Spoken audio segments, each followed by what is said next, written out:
always wear hats. Sorry, I mean it's just Yeah, I you put a jumped in. hat. I put a hat on in the morning. It doesn't come off till night. I've always been that way, even as a kid. I wore hats. So, Well, listen, I like the hat. yeah, yeah. And what we're talking about hats, we're starting here on Bitcoin Live. Thanks everybody. You learned why Peter likes wearing a hat. So that is Peter Brandt. I am Joe Bagonis, the content director of Bitcoin Live. Thank you all for tuning in. Peter, how you doing today? I'm good. You mean the whole world heard about my hat? Was They that heard live? about your hats. Oh golly, we're really starting it off on the right foot, huh? Listen, we're all feeling good. I mean, we're learning Yeah, about hats. Crypto's going, and it's finally out of the bear market. At least we think it's out of the bear market. I'm yeah, not. I'm yeah. not the one to say that. But there's a lot of excitement now in the crypto space. So I think that's a good reason as any to talk to you about what's going on in crypto right now. Let me ask you. Well, Well, yeah, go ahead. I'm glad we could do this. When Jolene told me you guys do video, live video, like I've had a great relationship with you guys, and I go, really? I didn't know that. So hey, it was good to know. We'll have to do We're this. new age. We're technologically advanced. Oh my goodness. I You know. don't, yeah. So you actually send email. You don't do faxes anymore. Oh no, I'm still snail mail all the way. USPS. Oh, that's the way to go. Absolutely. Yeah. Listen. I've been trying to train the carrier pigeons. It's kind of the thing here in New York City. Well, yeah, and you got a lot of them too. Oh So boy, do we. yeah. All right, and Yeah. not enough with the jokes. I think I'm probably boring the audience to death. So let me ask you my first question for this. So, how do you set profit targets for what we've seen in Bitcoin? Obviously, classical charting patterns. There's the generally the idea that there's a set target from a pattern with the ascending triangle that we started forming in February and March, and then we broke out of. There's a target with that. But once we get beyond those areas, how do you set profit targets? And why I'm getting to this is how do we look at the ultimate, real bull market, bull run that we're looking at for 2019, 2020, and beyond?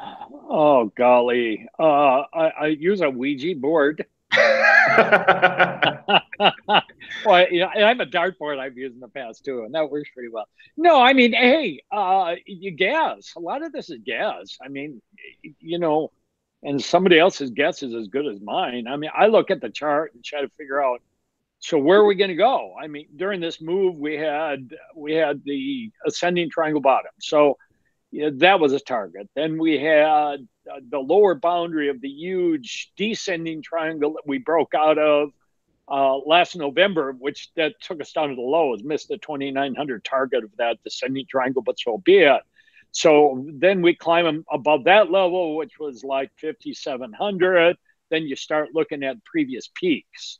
And it was those peaks of that huge descending triangle that led to the final lows. You start looking, and there were three major peaks. And so I just kind of use those as ballparks, and here's where we're going to go. And then hey, targets for me are an evolving thing. It's not a one and done deal. It's you watch to see how the market's going, you see how it's reacting. On a longer term, I have a target that's maybe unrealistic, and that's just based on taking a log chart and taking a look at a big channel, and I put that out. I think it's been on the Bitcoin Live report where you got a huge channel of peaks and valleys on the log chart, and if you look at that, project the upper boundary of that channel, and it looks like 80,000 plus. But where it is, I've never been that hung up. As a matter of fact, even on charts, I just eyeball them. I mean, I don't take and get my calculator out and measure them and say this is a target and this is sacred. I mean, in the first place, targets are just ballparks. It's something to aim at. There's nothing sacred about targets, from my point of view. And so you just kind of take it as we go. But the next target for me would be all time highs. I mean, it's back 19,900. And so, short of that, there's no target on my chart that has not been met now at this point. Okay, so that brings me up a follow up to this is we've got kind of a soft target of 100,000 based on the log chart channel, and you are very very adamant about working between the 30-yard lines. Don't get greedy about the tops and the bottoms. Take your profit. So say we're really, full steam ahead. We're approaching 90,000. Is this where you're looking to really cut your position, get out of it, or is this like kind of what the advice in Market Wizards is, and what you've talked about is take your profits, but let your winners ride? And I know that's more art than science. There's no real hard and fast rule, and it really comes down to the temperament of the individual trader. But let's say we start approaching that 100,000 target. How do you balance letting your winners ride versus say, Yeah. Um, are we frozen? Did you freeze up?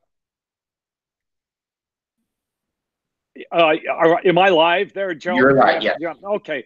Hey, again, this is not just science. This is just something you got to walk in each day and say, what do you have? I mean, I I have my own way of trying to make decisions in crypto, and one of those ways is I'm out of basically almost half my position. I bought it well. I bought it pretty well. I've taken profits this week, not nearly at the highs. I wish I could say, hey, I picked the high. I don't pick highs. But, I took half off at, something short of 12,000. And so I look at it like I'm not going to buy this thing as it goes up unless it gives me some sort of chart pattern or a big break. And but I've taken half my money off the table, or almost half my money. That allows me to just say, in the first place, I'm not all in. I've got a certain percentage of what I consider to be tradable money in Bitcoin, and half of that's on the sidelines. And so my attitude is, it's going to take getting me out of what I have is going to be like pulling teeth. Because I've taken some of the money out, I have the cushion to ride what I have, basically back down, unless I'm given some sort of signal to get out early. So I have staying power. People complain, well, what if you get out early? Well, what if you get out early? What's the harm in taking some profits, which gives me a lot better holding power with what I have left? And so that's how I look at it. And so right now, the only way I sell, if it continues to trend higher, is, I suppose, 50,000. I'd probably take some off at 50,000, but I've pared my position down. I've had, just something under 60% of what I originally had, and that I hold, and I'll add to that. So I just look at a couple things to rebuy it. I'm looking at a moving average line on a daily chart. If we retest that, I'll do some nibbling back. I'm looking at really, we got a parabolic curve that can now be drawn on the daily chart. I'm looking at that. If we go by, but again, you just got to take all of this one day at a time. I think that rather than predict, I'd rather react. I want to react to what I see. I don't want to tell the market what to do. I want to see how it unfolds, and I want to react to that. And so, I get a lot of criticism on Twitter for changing my mind. Well, hey, welcome to life, folks. I've survived 45 years as a trader by being willing to change my mind from time to time.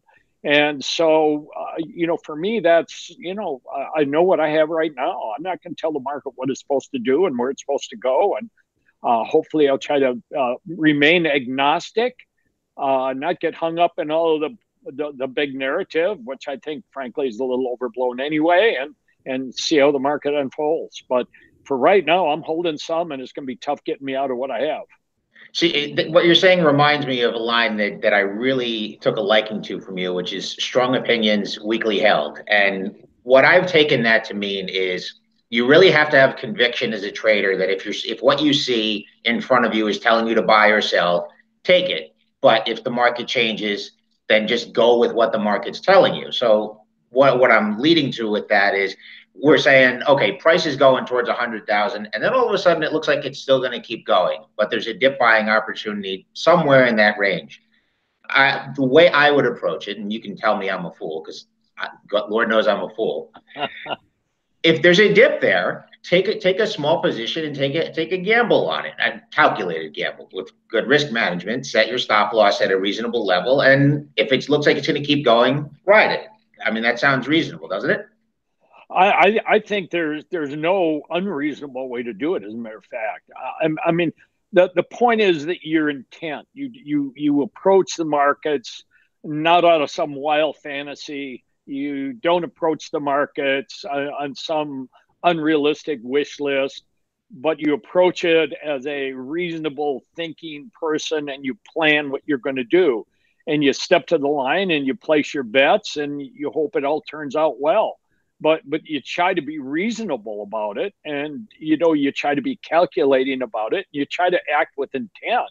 I mean, for me, acting with intent is not doing anything I don't have an order in place to do.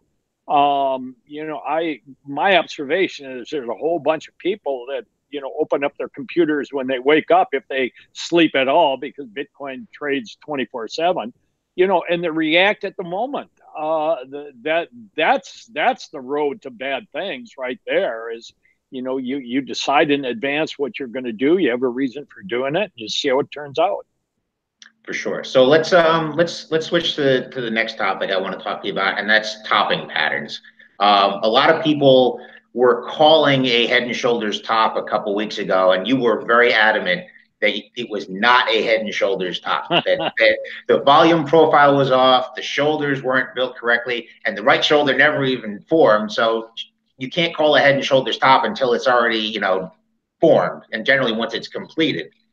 So when you're looking for topping patterns, what are there's obviously some very, very prominent, classical charting patterns like a Head and Shoulders, like a descending triangle, and a few others. But when prices starting to go up, and let's say it's getting towards that 100,000 area, what's kind of a tip off to you that this is it, this is topped? And the next question I'll get into is the parabolic break, and we'll segue into that. But let's talk about topping patterns. Well, I mean, we got to get back to 14 before we go to 100,000. We've got to get back to 20 before we have a topping pattern. But I mean, for me, there's a couple things. Hey, in December 17, the top for me, while in November I was a little squishy, early December, in fact, a little squishy. But by mid-December, you couldn't turn on the TV that Bitcoin was not headline news.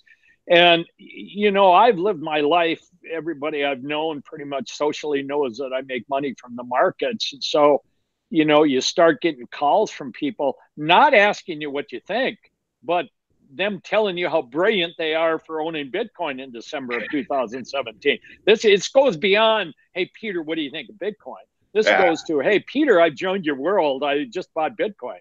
I wanted 15K. I'm so smart. Yeah. So that's a good tip off, and then you just kind of get this wild exuberance where you're up $2,000 a day, and then to 3,000, and then you start realizing, wow, this is getting a little bit frothy, and so your antenna go up, and you start looking at things, and you catch a cab on West Central Park down to the office. The cab driver asks what you do, and you say you're a trader, and he goes, "Oh, interesting. I bought Bitcoin."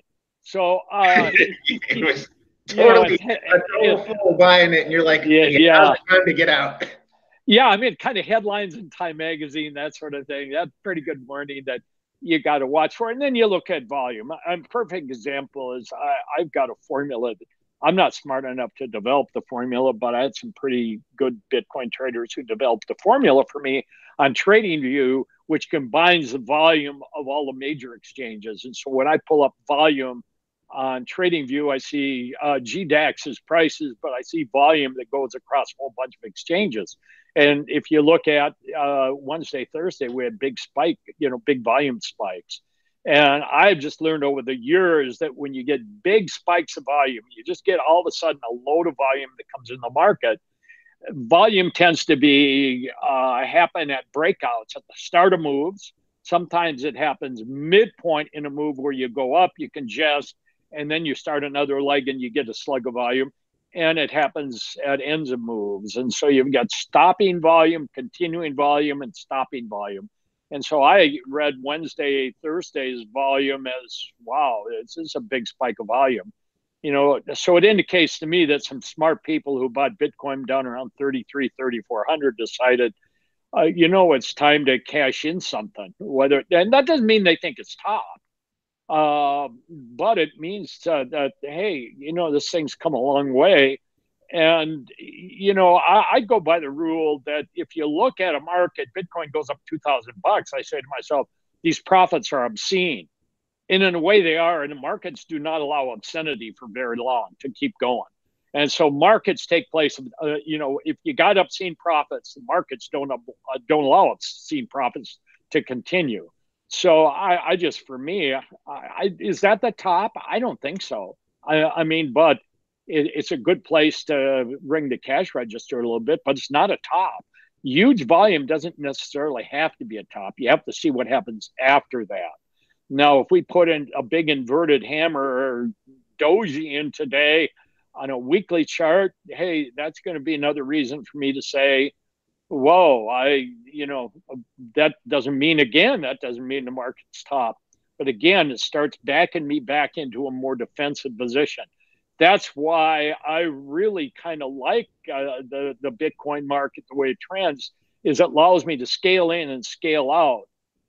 Is I have that flexibility to increase scaling, increase size, decrease size, increase size. Doesn't mean to say that my maneuvers are going to be right or wrong, but it does give me some flexibility to size relative to what I think is the mosaic of what the market is saying.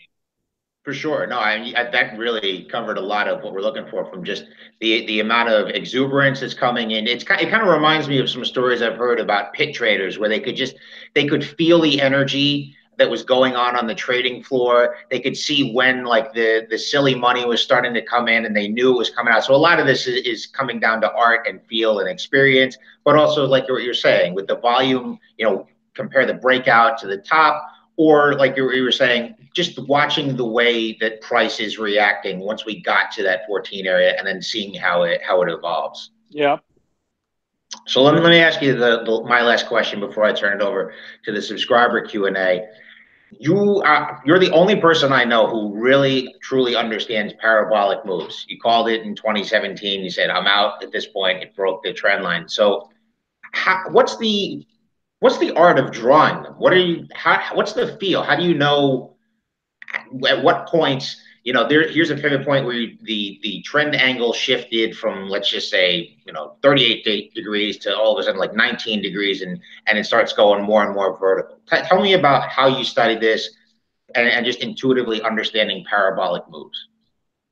Well, I mean, Bitcoin's kind of redefined them. And when I say Bitcoin, I mean cryptos. I mean, for me, Bitcoin's cryptos, crypto's Bitcoin. I mean, you've got all of these other coins, but without crypto, they're worthless. And I know I'm probably offending a lot of people that are joining us today, but that's how I feel. I mean, this is Bitcoin. And so, I've seen these types of moves before where all of a sudden the advance starts to accelerate. Now, when I draw a chart and point out, hey, I've got a parabolic curve, that's not a true parabolic curve. People need to understand there are some exact mathematical formula that go in to determine what a parabola is. I'm drawing a rough parabolic curve. I'm drawing a curve that does advance at an accelerating rate, but it doesn't comply perfectly with the mathematical formula of a parabola. But it's rough. It's good enough. And so that's really what I'm seeing is a market that it rallies, it breaks, it rallies, it breaks. And when you look at the subsequent reactions of a market, they tend to be going up an accelerating pace, and that takes place over a period of time. And so then it's a matter of drawing what I have as a rough estimate of a parabolic curve, and it fits. And so, if it doesn't fit, it's not a parabolic curve. But then I always have to ask myself, is it a log scale or an arithmetic scale? Because the history of parabolic curves in the markets I trade have generally been on an arithmetic scale. To have parabolic moves on a logarithmic scale is just unheard of. I mean, it just doesn't happen, except for Bitcoin. So I mean, there was no brainer. I'm just not a believer in trend lines. I just think if you can define a market based on either a moving average or a sequence of higher lows and higher highs, and that fits the rough concept of a parabola, well, then that's how I have to identify it. So my last part to this is, assuming people really, know what they're doing, they have a real fundamental understanding of risk management. We get to the top. would you suggest people short this next top when the bull market ends for Bitcoin? No, I won't short Bitcoin. I've shorted Bitcoin once. In the first place, it's hard for U.S. citizens anyway to short Bitcoin. I mean, it's difficult to talk an exchange into allowing you to use their money to short Bitcoin. And so, there's some structural reasons why it's difficult for U.S. citizens, at least, to short Bitcoin. But I have no desire to short Bitcoin. I mean, that's like blasting a rocket ship into the air and hoping you're going to catch it on the way up, and that's going to be the peak. The opposite, of course, is catching falling knives. If you don't catch the handle, you're in trouble. So, yeah, I've shorted Bitcoin once. I shorted Bitcoin on the CME in November, but I don't like the CME contract. A legitimate futures contract is something that I'll consider shorting once we get a legitimate futures contract. We don't have one right now, but in terms of shorting in the over-the-counter market or the exchange market as we know it, I have no desire to short Bitcoin now, or if I think it's at the top. I want to focus on the long term. I don't want to get distracted by thinking about shorting. I just want to keep my eye on the prize. I've said all along that I think Bitcoin has a 50% chance of going to 50,000 or 100,000, a 50% chance of being worthless. That's an asymmetrical trade. And so that's what I want to keep my focus on. Gotcha. So I've tapped out my questions. What do you say we start asking some subscriber questions? Sure, go for it. All right, first question from AG. And before I get to AG, just everybody send your questions in now. I'll get to as many of them as I possibly can. So from AG, Peter, what amount of certainty or what probability level do you think that BTC, well, you just answered this, will go to 100K? Are you feeling pretty strongly that this is likely? Curious on the details. I just want to address the whole word probability in the first place. I'm not a probability trader. I don't believe in certainties. I don't believe in probability. I believe in possibilities. And so for me, I don't even want to think in terms of probabilities. If I think in terms of probabilities, I want to think in terms of Bayesian probabilities. Bayesian probabilities represent a moving target. Even if you back me into a corner of probabilities, I don't believe in this one and done probability idea. I believe in Bayesian probability theory. Google it, learn its structural concept, not necessarily its mathematics, but Bayesian probability moves. I mean, you can't talk about 100,000 until we get to 20,000. So you take one step at a time in Bayesian probability. You can't go to 100,000 unless the weekly moving average is up. You can't go to 100,000 unless you have a sequence of higher highs on a weekly chart. And so you have to put all those things in place before you even start thinking about 100,000. And so therefore, I can't place a probability on that. I like I said, I think there's a 50% chance if I want to pin me down to a probability, there's a 50% chance you go to $50,000 to $100,000. But I will flip the coin on that and say there's a 50% chance it becomes worthless. So where does that leave you? In a tough spot.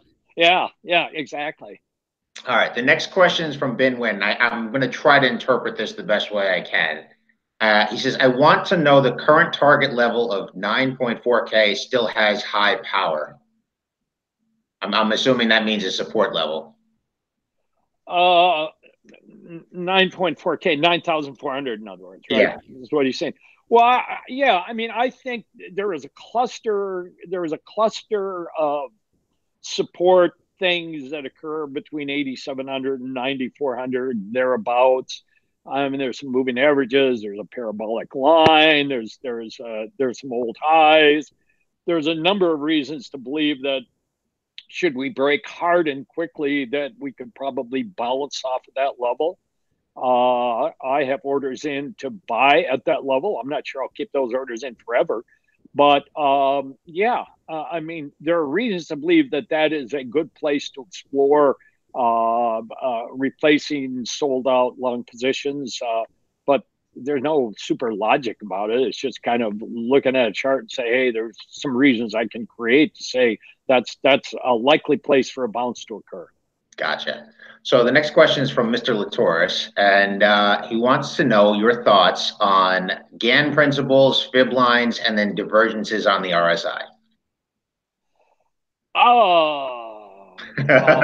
do I, hey, I think you've opined on these topics a lot, but yeah, always good. how many hours do we have? Okay. I don't use fib. Like I've told you, Joe, Fibonacci is a great Italian restaurant, in the Italian district of New York. I'm hungry for pizza all of a sudden. Yeah, Gann for me has always been kind of, voodoo. But let me just say, hey, if they work for somebody, go for it. I mean, I'm not one to say you shouldn't make money using Gann lines. You can make money using Gann lines, make money using Gann lines. In terms of RSI, I think it's worthless in a bull market.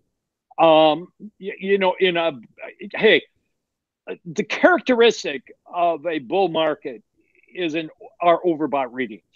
The characteristic of a major bull market are obscenely overbought readings.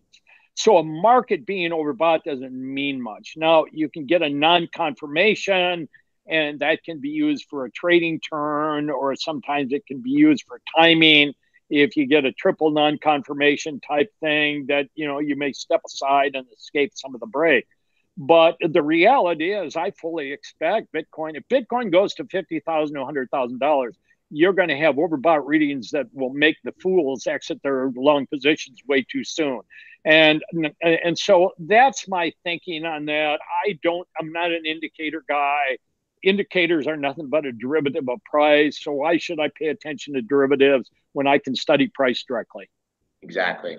Question from Jorge Nunez. And this is referencing a tweet. I think you either put it out last night or today, and I really liked it. It was about why you feel the altcoin market may be dead. And you drew a parallel to the .com move. I believe it was from 2000 to 2001. Maybe I got the years off. It might have been 01 to 02. Yeah. Why the altcoins may not move this time around like they did in the previous bull market.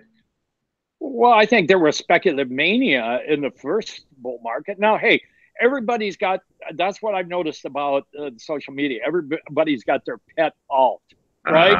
And if I go out there and say, hey, 99% of all alts are going to end up worthless, there are very few people that will disagree with me. But what they'll say is, not my alt. My alt's going to be golden, right? It's my favorite coin, so it's going to work. Yeah, you're talking about other people's pony. I'm on my pony, and it's going to last. So, yeah, I mean, if 100% of the people think that their alt's golden, that means 99% of the people are wrong.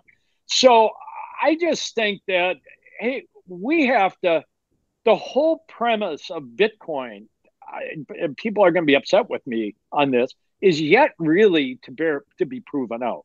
Now, somebody say, oh, that's not right. I can buy Coca-Cola in Saudi Arabia with Bitcoin. Good for you. But I'm talking about on mass global acceptance, global commerce basis, we are still betting on the come. And I want to talk about that, in a few minutes. I want to come back to that, Joe, sure. Maybe toward the end, because I think it has really big implications for market speculators. And so, altcoins, a lot of the altcoins are just ICOs in a way that make money for people. People get mad at me for criticizing XRP, and I'm not really criticizing XRP other than to say, how can you consider yourself to be a legitimate market when 50% of them are owned by the promoters of it? And the promoters of it have changed their narrative on it multiple times as to what its usefulness is. And so I just think we saw altcoins take off because somebody, rather than buying 1/100th of a Bitcoin, feel like they're a bigger player if they can buy 2,000 of some nonsense coin. Is all of a sudden they're a bigger speculator if they can say, I bought 2,000 than if I bought 1/2000th. And so that attracts the money of people who think somehow they're in the game when they can talk about quantities as being something to the left of a decimal point. And this does not mean that there are not some macro caps and maybe even altcoins that don't prove their worth. That if the whole concept of cryptos eventually bears itself out, it's not going to just be Bitcoin. But for me, Bitcoin is a legacy coin. So that's where I want to be. And so I just want to, I don't, I, you know, it, hey, as a trader, I have traded Litecoin. I have traded Ether. I have traded those markets. I've traded EOS. And so I will trade, but it's on a swing trade basis or a scalp basis. It's not the type of thing where I'm going to plant some money in there and I'm going to hold on to it and not even pay attention to it day to day. And so I just think that, it was similar that back in 1999, 2000, people were just jumping into .coms at obscene valuations. I'm going to, just because camelhair.com is going up, I'm going to buy camelhair.com. You know what? There may be a market for camel hair, but there's not a market for camelhair.com. And so I think the same thing as we collapsed. And then eventually throughout the 2000s and into the teens, we saw those online commerce engines and legitimate internet properties have real bull markets that were genuine, where 90% of them failed. So I just look at it the same way. I just can't be real enthusiastic about altcoins. No, I mean I get it, and you've said it very very prominently. Be agnostic. The only loyalty you have as a trader is to price. Yep. So let me move to the next question from Bin Tran. He says, and this is, I know there's not really going to be an answer for this, but he says, at what price would you consider a break of the parabola trend? If the the parabola breaks, what would would that end the current bull market? Would that be considered a retracement? No, it wouldn't, because if you look back at the bull market that we had starting in 2014, 15 into 2017, that parabola was redefined several times during it. And actually, because it became redefined, allowed us to go to 19.8, 19.9, is because we had breaks that kind of gave us a little bit lower contact point to which to parabolize. That's not a word, but you go more to a gentle. And so, yeah, even if we break this current parabola, for me would be reasons for caution, but it would not tell me that the whole bull market is over, because I happen to think that the December 2018 lows are going to hold, and that they're real lows. And so, while I would become defensive if we break this parabola, it wouldn't tell me that I want to completely abandon the idea of owning Bitcoin for a long-term play.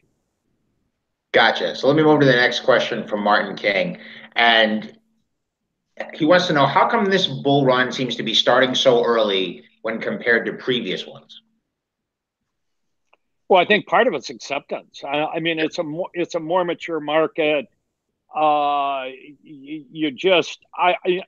think that there was a lot of uncertainty. Of course, there were a lot of maximalists back in 2016, 2017. A lot of people who were completely bought into the narrative, who saw Bitcoin as the replacement for all fiat money in the world.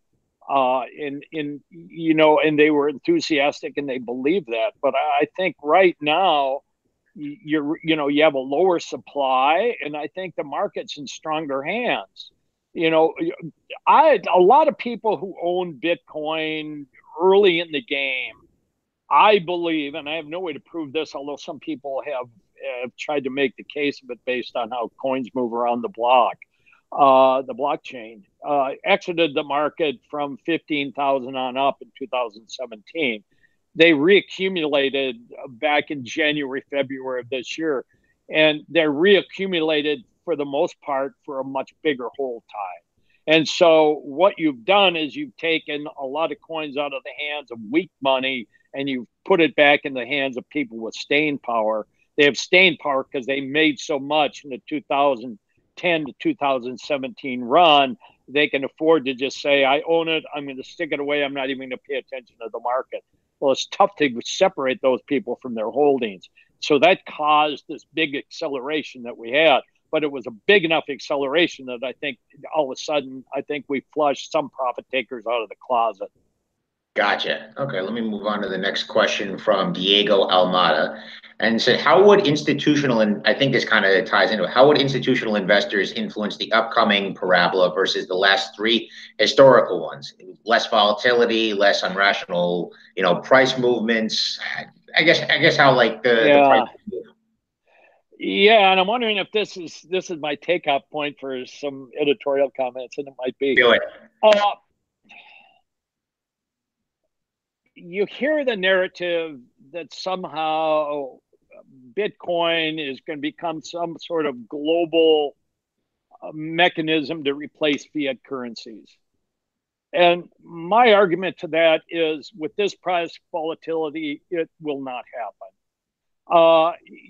Can you imagine British Petroleum, for instance, taking risks and using Bitcoin as their medium of exchange and settlement of commercial transactions in a currency mechanism with the volatility that we have right now? It won't happen. Can you imagine Cargill being an international grain trader somehow using Bitcoin to settle trades when you have a 20% swing of price in 90 minutes? It's not going to happen. And so it's going to lead me to a statement that some of your people are not going to be very happy about. I think we're in a one off. I have said that there's never been another market like Bitcoin in my 45 years of trading. And I have to go back to the mid 1920s to find another example of the kind of price volatility that we've had in Bitcoin.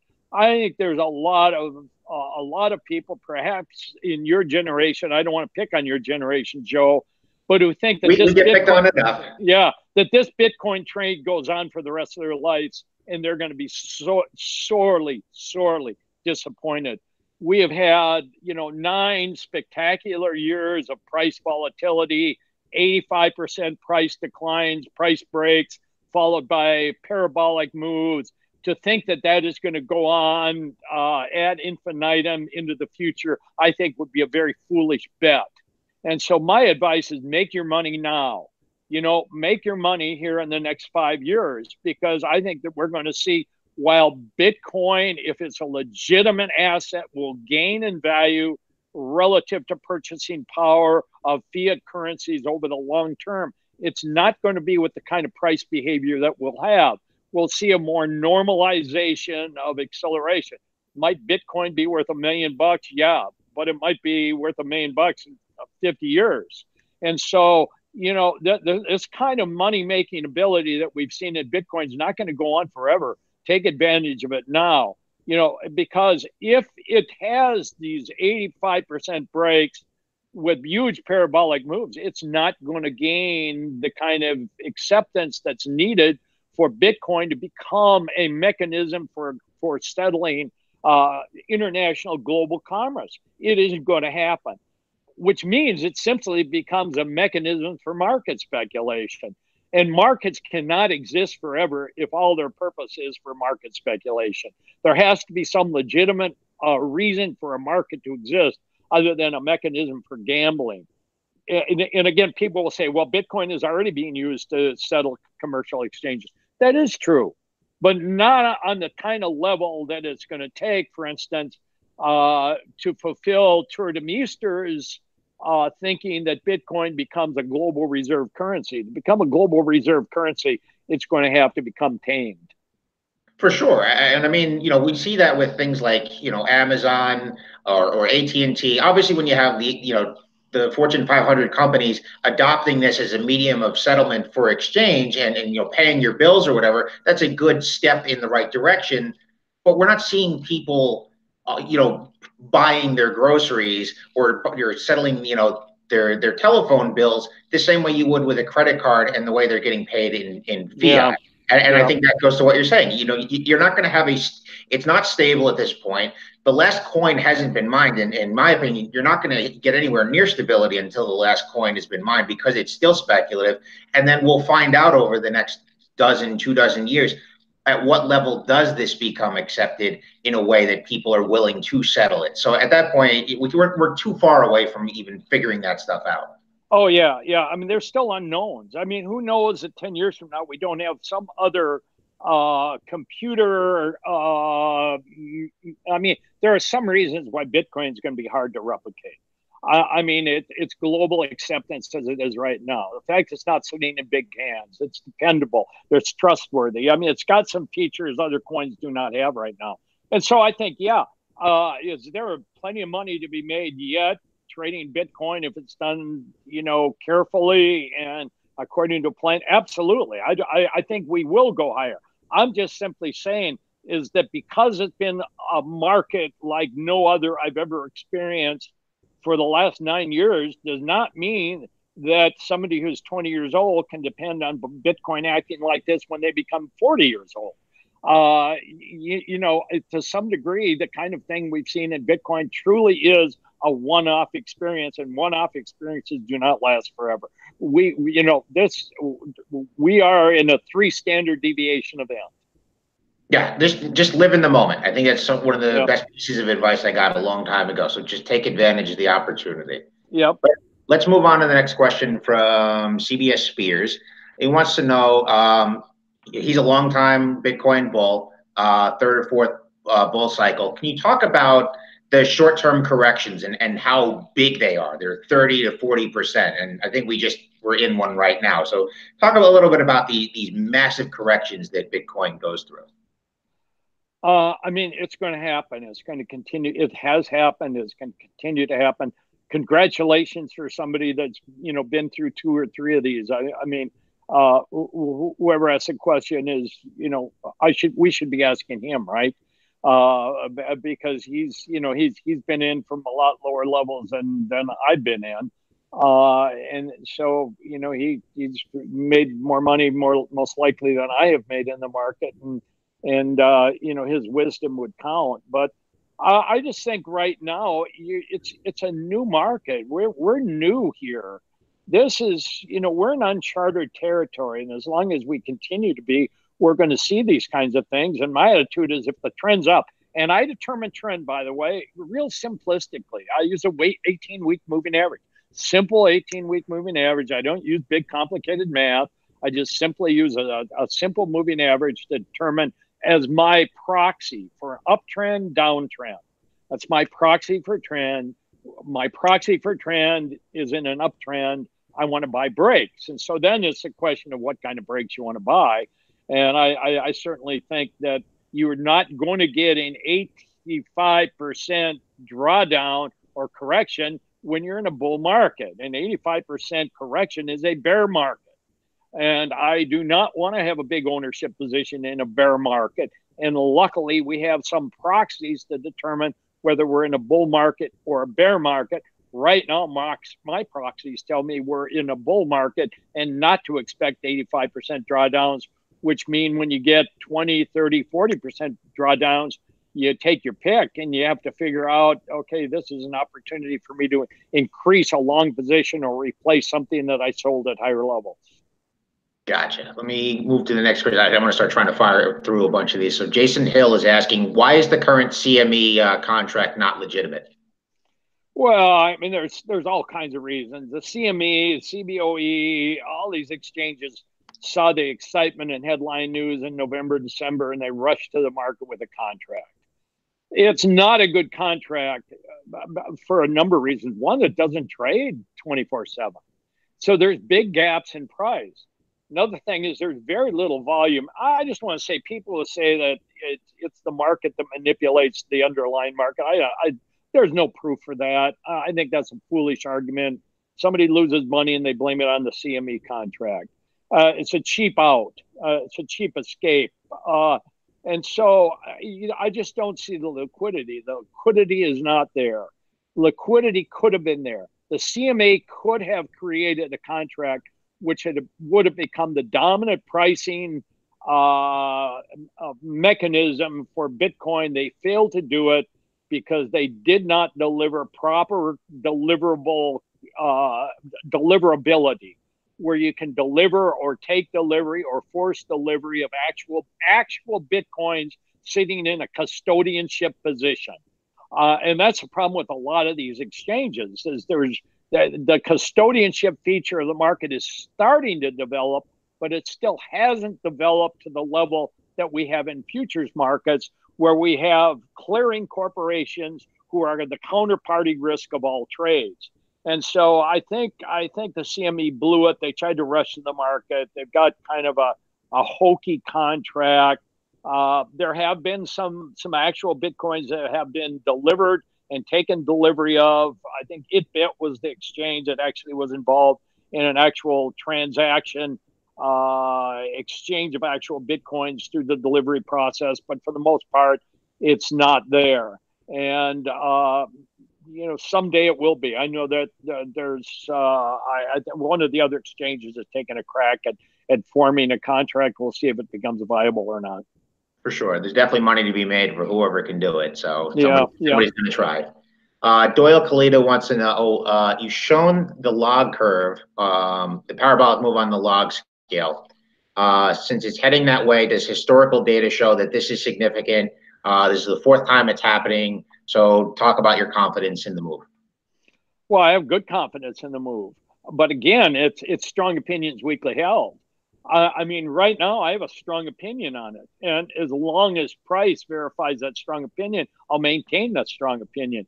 I mean, right now, I feel pretty confident. I sleep well owning what I have right now. I'm not going to have any problems sleeping. This correction that we saw this week is not making me sleep any less. It's not giving me any anxiety. I suppose if we went back below 5,700, I'd start to get a little bit of anxiety. But right now, I'm comfortable with the move, which brings a point. I mean, there's a fine line here, Joe, between owning enough, in other words, having a big enough position, owning enough Bitcoin that a strong trend is really financial rewarding, and having such a large position that 20 to 30% corrections become a panic moment. And, for every trader has to find what that balance is. What my balance is not your balance. It's not anybody else's balance that's listening in on that. But it is a question everybody has to answer for themselves. What's the balance point between having enough on that should it go to 20,000, 30,000, 50,000, 100,000, it's really going to make your life different, and having too big a position where you get scared out of your position for the wrong reason on a big correction. And so, because that's going to be possible, you can't just assume it's going up $1,000 a day forever. We're going to have these corrections.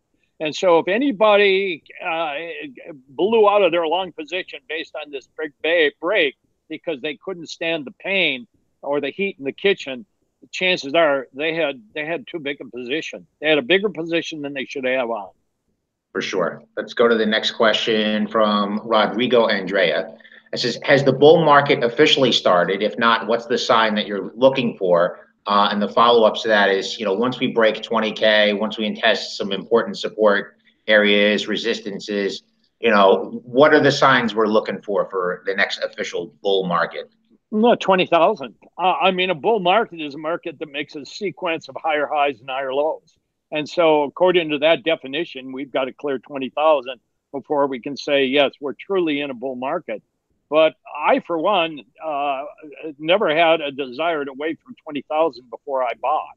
And but having a position I have on right now, really can't declare that we're in an historic bull market again until we exceed the 2017 December high.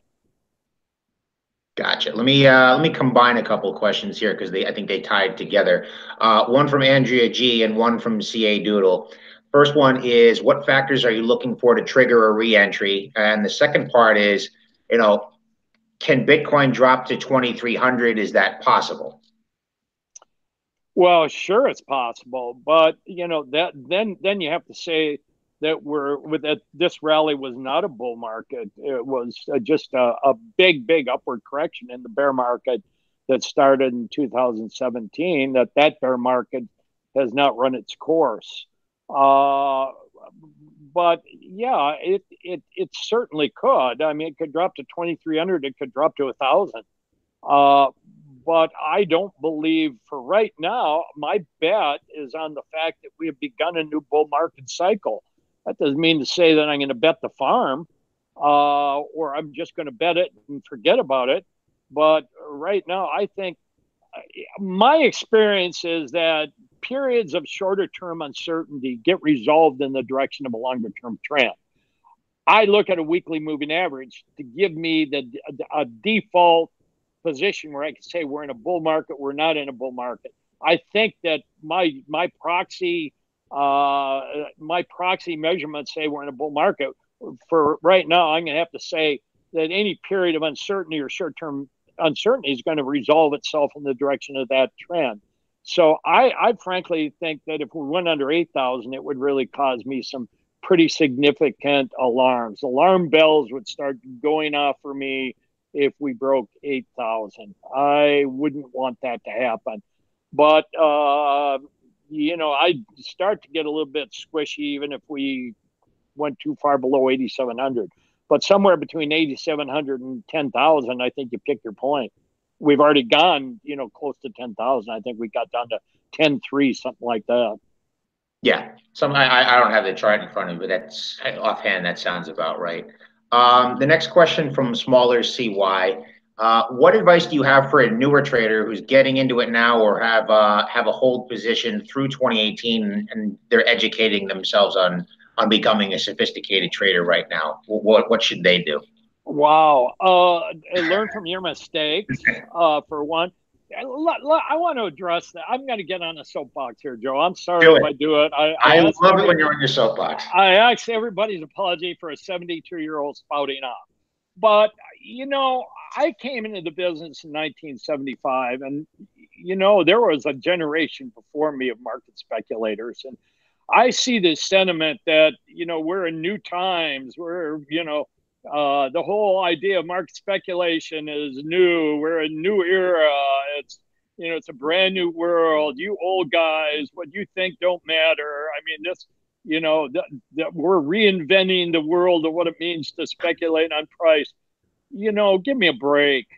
There's a whole generation of people that I grew up with that have learned market wisdom that's still true. It's market truths that are still true, that are still binding.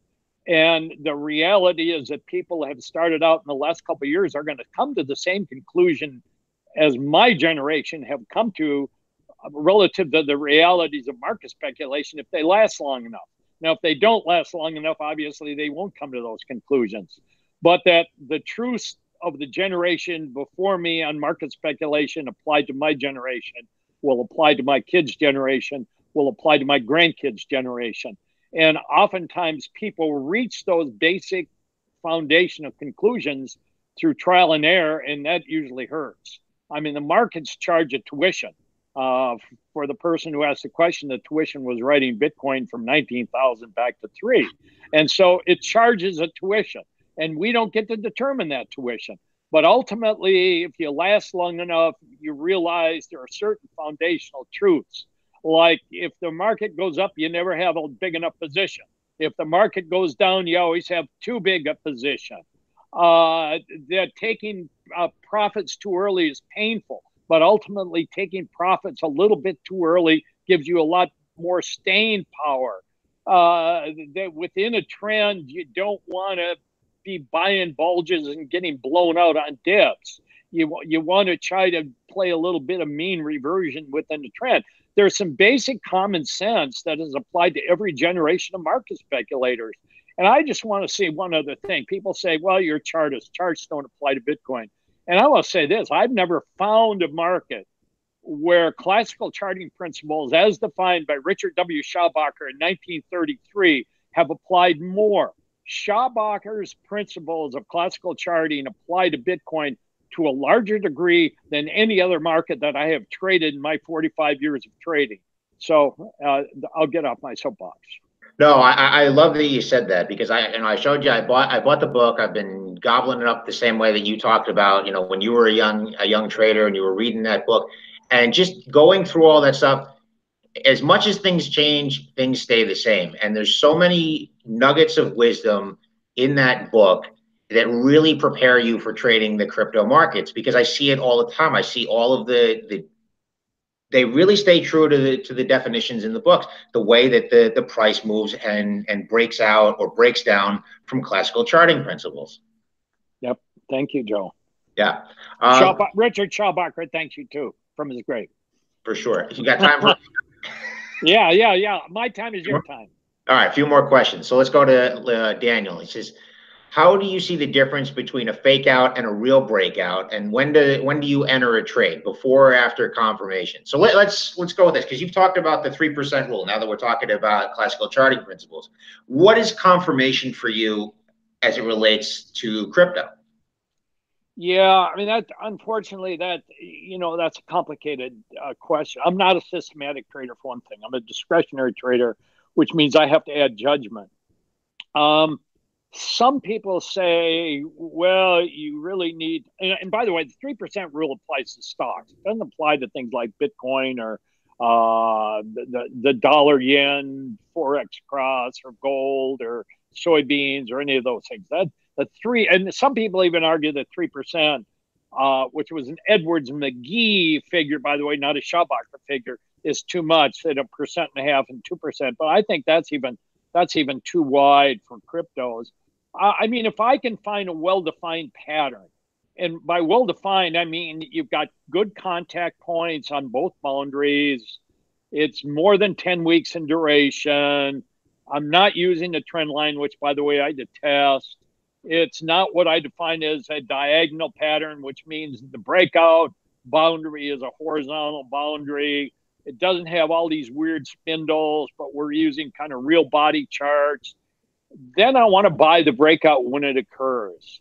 And some people say, well, I'm going to wait for it to break out and then I'll buy the retest. Well, what if it never retests? When Bitcoin broke out of that big base at the bottom going through 4,000, it never retested. It had a strong day up and never looked back. And so I don't want to be left on the starting blocks. And my feeling is, if you don't get in when it's a pretty precise time to get in, then you're just always fighting an uphill battle. You're always reaching to get in, which means you're liable to get blown out on breaks. And, I want to try to get positioned as early as possible so that I can withstand some of the adverse moves. As long as my initial position is still a winner, I can withstand quite a bit. But I don't want to move to start steamrolling before I get in. I want to find a good pattern to define. I want to buy the breakout, and and from that point, you're white knuckle on that.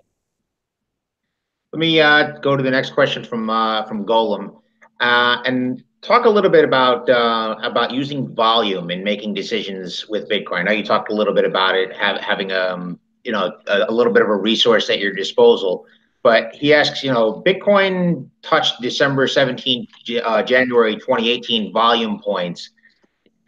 Does this weigh into your decisions at all? No, not really. I mean, I see a lot of people. I think the volume is overemphasized, frankly. I mean, the guys that are Wyckoff people are going to disagree with me, and they have the right to disagree with me. And if they're pure Wyckofian, it's going to serve them well if they're principled.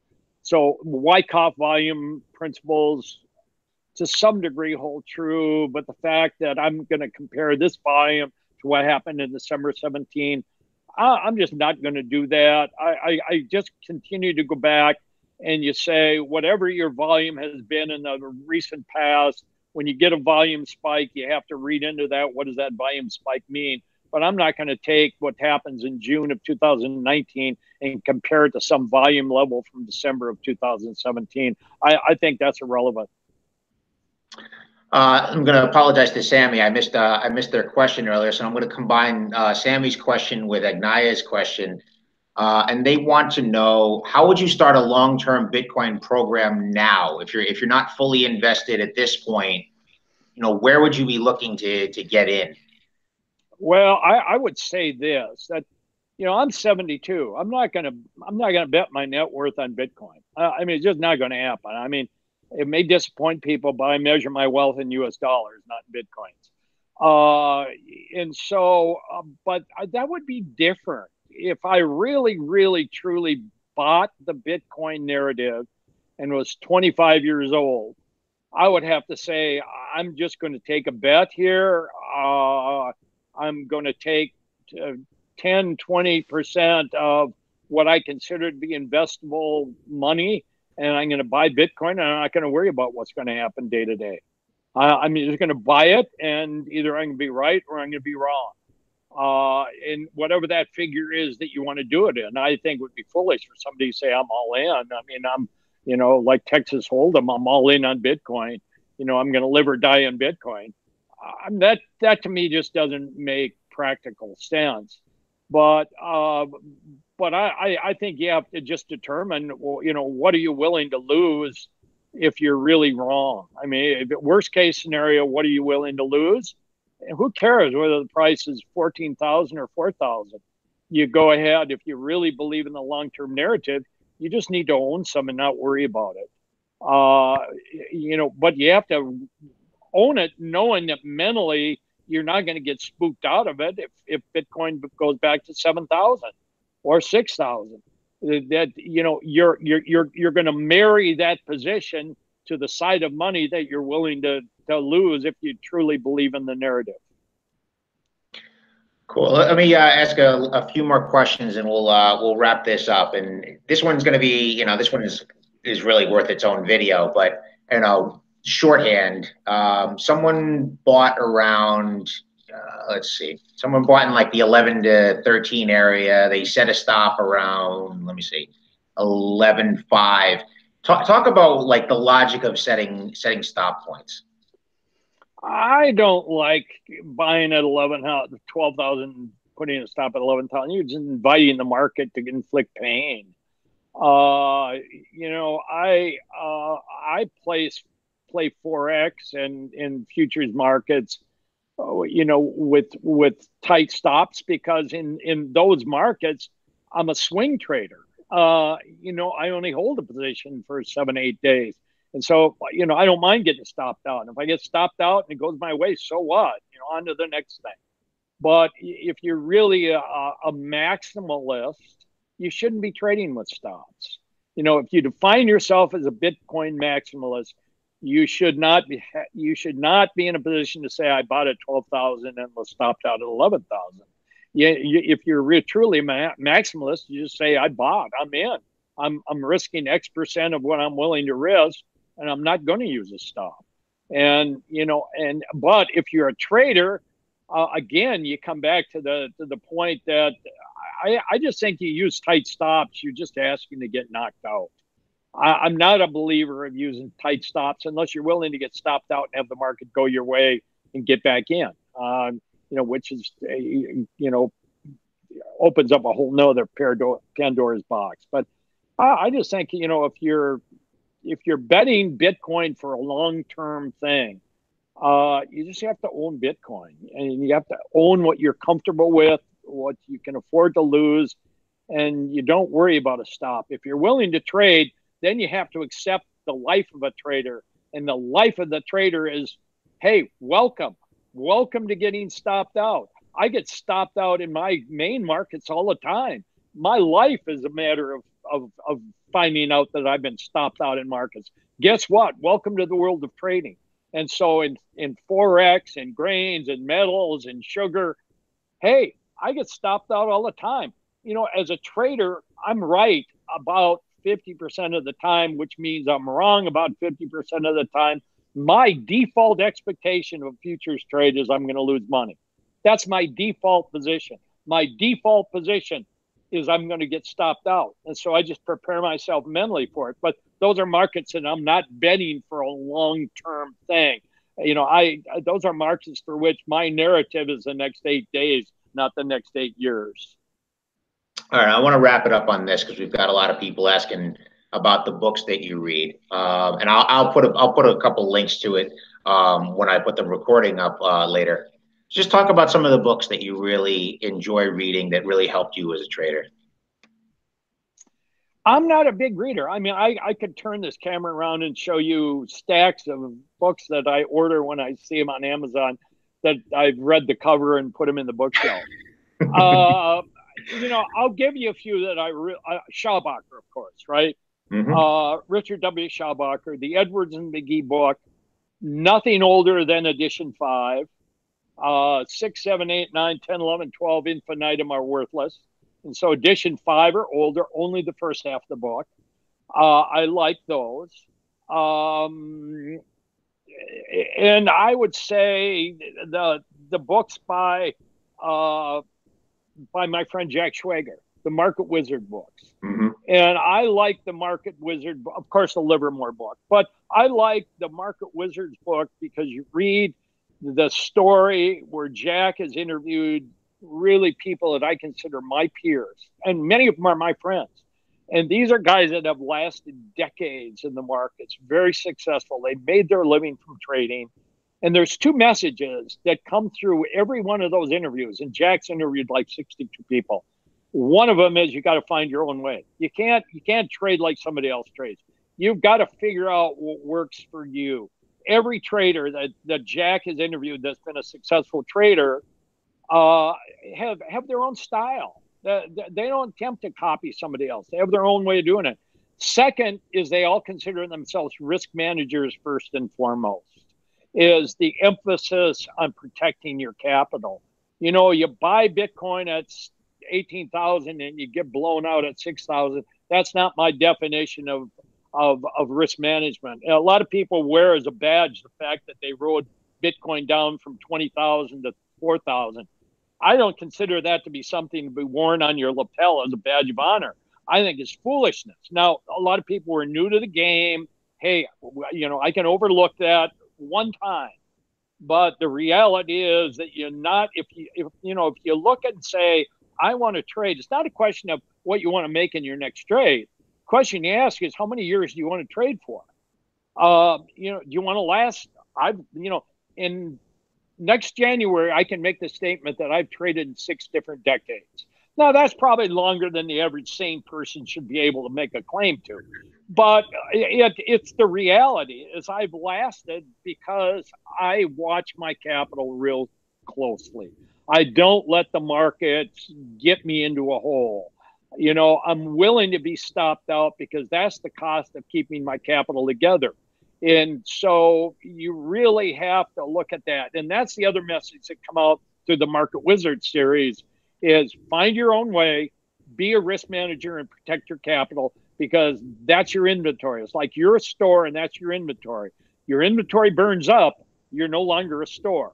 And so that's a good message. And again, I haven't been a real reader of books. There's one book I will recommend. You're not going to learn anything about trading from it, but you'll learn about the history of the market. And it's an old book, and it's called The Devil Takes the Hindmost. The Devil Takes the Hindmost. And it's the history of speculative markets, going back to trading rice in China, through the tulip bulb craze, through derivatives, and it kind of walks through the whole history of this whole thing, which we call market speculation. It's kind of a history book of people who do insane things like trade. Now, because you don't want to read a lot of books, but you watch a lot of trading movies. Is there any trading movies that you really like? No, I don't watch a lot of trading movies. Okay. You have the one with Eddie Murphy. That's always kind of Trading Places. Oh, that scene at the end of the movie is amazing. Yeah. I mean, and it's the orange juice market. It's a market I used to trade, orange juice. But yeah, I don't read newspapers. I don't read other people's research. I don't read the Wall Street Journal. I don't read Financial Times. I don't watch network TV. I listen to music. I try to cloister myself away from what other people think. Because I want to make up my own mind. I don't want the world influencing what I think. I just kind of live a quiet life and look at charts. And other than that, I live a boring life and I look at charts. And so that's one reason why I kind of stayed away from books. you're going to buy a book, have it be kind of a philosophy of trading. Have it be kind of a Nate Silver book. Nate Silver wrote the book, The Signal and the Noise. Very interesting book because he's a brilliant statistician. But it talks about how you can't predict markets. He goes into the whole theory, the statistics of why markets are not predictable. And so I like that book. It's kind of a philosophy book of market speculation. But books on how to, I bought them. They're in my library. Someday I'm going to sell my 60-volume unused books of trading books on the auction block. But yeah, so I can't really recommend trading books real actively. Autograph them and donate them. Yeah. This was ordered by Peter Brandt and not read. Yeah, I just this week I received 2 copies of my book in a Polish translation. Nope. That's a book that's not going to be read. Not by me, anyway. I just imagine you open it up and say, you know what? I really wanted to read my own book in Polish. Yeah. The interesting thing is the Japanese translation of my book have other traders' pictures, but not mine. I didn't know Peter Brandt was this 45-year-old Japanese man. Yeah, exactly.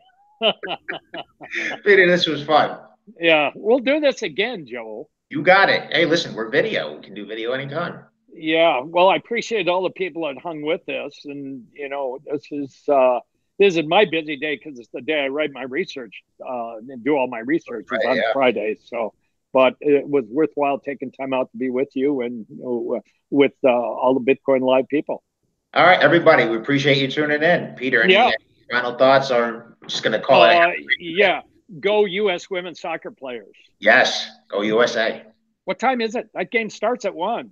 It's 3 o'clock here. Oh, the game is on. Turn on your TV. All right, everybody. All right. See ya. Take care. Bye. Yep.